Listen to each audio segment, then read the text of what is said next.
now we're going to move on to our next section, which is called Breaking Down Wild Trends. So we all know on the Instagrams, on the TikToks, everything, there are these crazy trends. You see people doing things from one day to the next.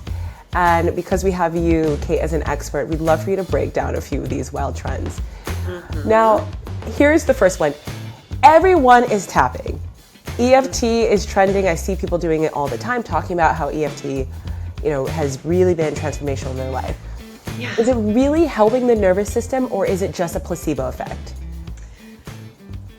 It's so hard for us to know, right? I always say, research in these areas is a little behind, right? Because we're very Western medicine focused. I do not do EFT tapping with my clients. I have a lot of clients who do it and find it supportive. And I think the reason is two-pronged. One, a little placebo effect, but two, if you are adding pressure into the body, you are connecting more into your body and becoming aware of what is there. Also, when we're talking about rumination, so we're talking about an emotion that just keeps circling and spiraling, we need to break the loop of that rumination.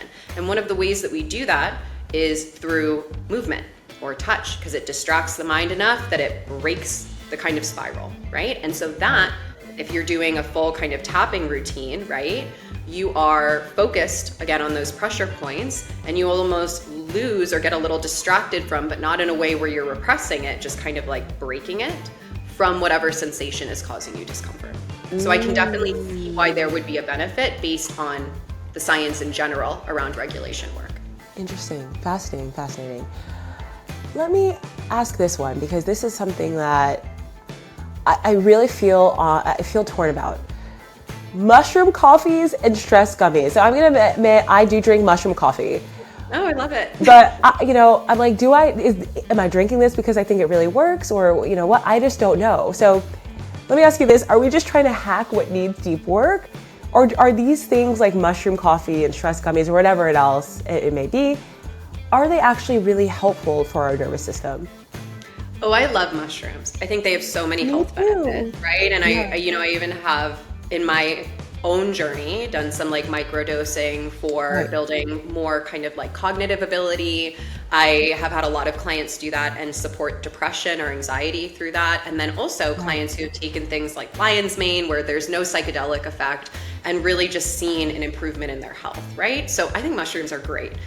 What I want to say about any of this stuff, stress gummies, mushroom coffees, is if you get a placebo and you feel good, just stick with it. Right. Just do it, right? Because who cares at that point? If you feel like it's working and it's not causing any harm, which these things aren't, great. The only time I kind of warn against these things is when they become something you are reliant on to feel better, whether that's a placebo, which often it is, I think, especially with like things like stress gummies and things like that. In the same way that I might become dependent on a sleep medication, but if I leave it at home, then I can't sleep, right? Or if I'm stressed and my gummies are in my car and I can't get to them, now I feel like I can't de-stress myself, right? So two-pronged approach. They can be supportive physical cues and signaling to our body, I've taken something to support you. You can start to calm down now.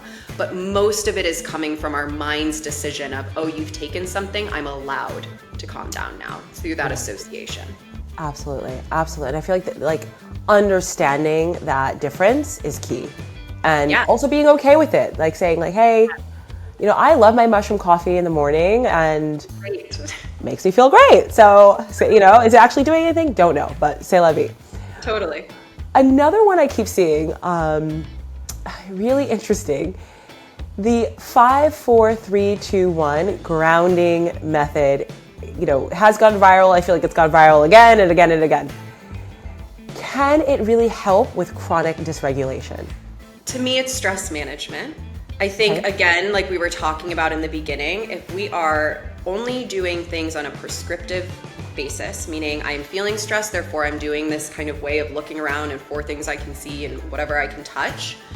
But in the beginning, we do need stress management to get to a regulated enough state that we can even go into the deeper work. So all of these mindfulness-based practices, quick tips and tricks, they have their place. It's just that we are using them as band-aids if we're not actually healing how often that panic or that stress comes up in the first place, right? And that can make us feel like we're in some way broken, or we're always going to be struggling with this. And so, you know, there's so many great grounding techniques. I mean, that's one of them. But I just found for myself with that one specifically, I felt a bit belittled when somebody was like, just do this. And I was like, I am literally panicking. Like, you can't almost always position yourself. So if there's any blame or judgment that we can't do something, that's when I say, let's drop that.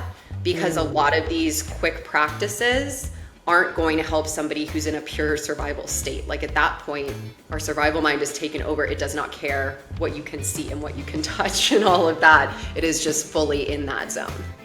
Right, absolutely, absolutely. So interesting. Yeah, I feel like like Instagram, TikTok is filled with, just do this, just do that, just do, you know, and you're like, all right, what's actually effective versus what is just, you know, hullabaloo. Anyway, curious, this next one, I keep seeing sleep tourism and burnout retreats popping up all over the place. Are they Band-Aids, or can they actually help before someone shells out a bunch of money to do one of these? Yeah, I mean, it's so gonna depend on this one. I will tell you, I take what I call re-regulation trips. So like after any type of like big stress, I go on a trip, and it's for me, and it's on my own, and it's to re-regulate and just like totally self-soothe. And there is something really powerful. Again, we're talking about kind of the physical cue of gummies. Imagine the physical cue of literally changing your environment and kind of turning your phone off and like getting into a space of connection, whether that's with yourself or with other people as well.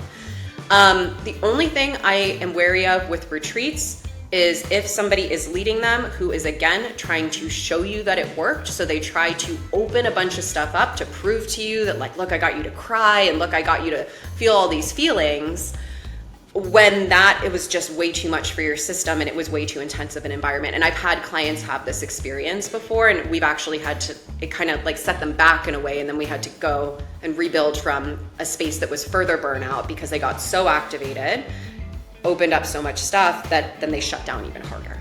So I would just be really cognizant of what's the itinerary. Like, don't be afraid to ask questions, a ton of them, and just be really certain what you're going into. And if, you know, something is feeling like it's too much for you, don't do it, right? Doesn't matter how much money you shelled out. When it comes to your health, you have to prioritize and respect your body. Agree. Prioritize, respect your body, and don't get caught up in the, I have to do this for this outcome, because, you know, sometimes it's not, you know, even if it's someone that is an expert, I think sometimes we put too much, you know, credence into experts without trusting what really feels right in our soul and in our body.